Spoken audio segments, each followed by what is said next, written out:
So basically, they're trying to pass a new law that would you can be suspended up to a year just for being arrested on the subway. And I don't want to get into this the legal details of it, but what the protesters and led by Harriet Dreams are against is that every time there is an expansion of police power, there's an expansion of police abuse of that power. And when you can get arrested and not have due process, then anyone is subject to arrest at the police whim. And we've seen that before in other cases. But I think we could cue that clip. We are here to oppose the WMATA vote that will criminalize people that have been arrested on metros and buses. So basically this vote, if you are arrested, you won't be able to ride for 12 months. We know that's an environmental justice issue. It's a racial justice issue. It's a class issue. People rely on the metros and public transportation to get to school, doctor's appointments, work, and this will disproportionately affect low-income Black and brown communities. So we're out here to say no to that. I want to make sure I heard you correctly. Just arrested? Yep. There's no due process. There's no trying to prove your case, nothing. We're handing out the brochures to passengers. Our objective is basically to let all of the Metro riders in the city know about this ban that's about to go into effect if on Thursday the WMATA Board of Directors chooses to pass this vote without any civilian intervention. Essentially criminalizing being on the metro, using public transit, and we're telling them to vote no. That vote is on Thursday, potentially? Yes, indeed.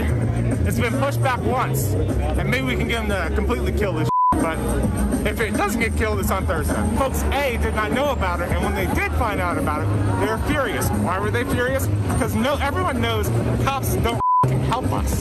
All they're gonna do is and we know, and WMATA knows who they're gonna with. It's going to be Black people, it's going to be unhoused people, and basically the police are there to make sure that basic survival is not possible. To be clear, it's not a conviction, it's just an arrest. Just an arrest, right? Like we have due process, right? Theoretically, that's not just for rich people. So all of us people who may have negative encounters with the cops in any way, shape, or form, you lose your due process. So just simply an arrest. Not being convicted of anything, you lose your due process and you lose your ability to ride the metro. Help us. And is that Thursday date today? Is today the day they're supposed to vote on this? Well, here's the good news.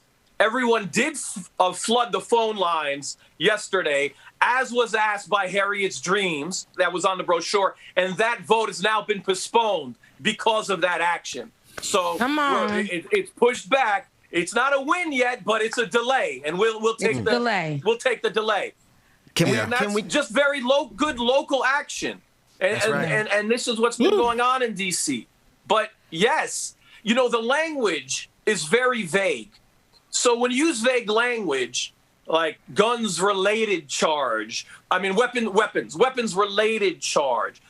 Things like that can be abused, and we've seen that abused. And let me give you an example from the protest that could maybe be used in any variety. When I was covering protests, there was an assault on a police officer charge when someone shot fireworks and it happened to be by an officer or grazed an officer. And anyone in the vicinity could have been charged and was charged with an assault on police officer charge. They may not have even shot the fireworks. So this is one example of the backdrop of what a lot of the protesters know about the D.C. police and their abuse of laws. And if your language is vague and if you do not have due process, they know that expansion of police power will just be more police abuse. And that's really what this is about, and getting in the community and fighting back. I love it. I love the fact that there was, while it's not a victory, it is definitely a step in the right direction, in solidarity with everyone who called in, because that doesn't just happen. Absolutely. That's a lot of work.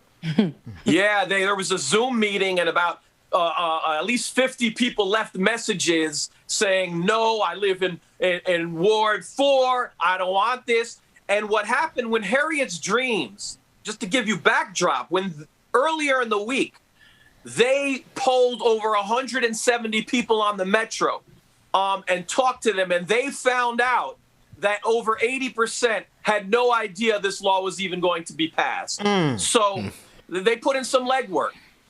Wow. That That the fact that they would try to do that without people even knowing about it is not surprising, but it is something that I think every city needs to be cognizant of. These folks are not playing games with us. They are most certainly trying to snatch our rights away. And if nothing else, the effect of this is the chilling effect. We talk about it all the time. They will put out a law or a proposed law just to intimidate people to stop them from protesting. And I think that if nothing else, that's what this is. That's exactly what this is. I see when I first heard of it, like, I thought simply this is going to be something that really affects people who take the train, system primarily for work or whatever. And especially those who are out there doing the activism work and things like that. If you're arrested one time, regardless of what the reason may be, the fact that you won't be able to take the train to me is weird. Like, they're punishing you, like, because they're afraid of you, right? Mm-hmm. Like, and I'm telling you, this is literally something that is to attack Black and brown folks specifically. And that's why I got the problem with it. Like, these people are moving into these areas or moving into this place and causing these kind of stupid like laws to be put in place or, you know, to happen right under the nose of people while people are doing work, right? But people are fighting for real causes. They're like, yeah, we don't want these people on the train with us.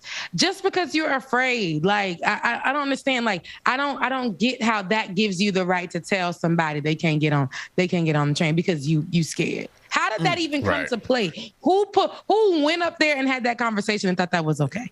It's all dumb, but thankfully, we have people who are on the ground. And I know sometimes it feels like things aren't working, but this is a primary example. I know it's a delay, but a delay can lead to a win. A win being this thing gets thrown out and not even considered.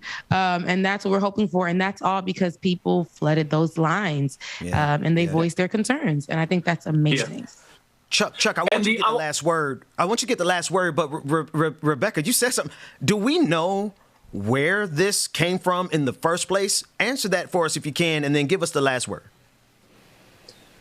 I don't know. I don't know the inception of the law. I do know people have said it would also be used against the unhoused to clean up the metro. We've heard that as well. And that's a huge concern. When they make those kind of laws and things like that and put those in place and saying, even if you're arrested, and we know a lot of people are getting arrested just for protesting, just for walking, just for any little thing, right? And if you get arrested, you can't ride the train. The train system is a lot of times the only way people can get around. So this all has to do with gentrification. Brother Chuck, I mean, that's exactly right.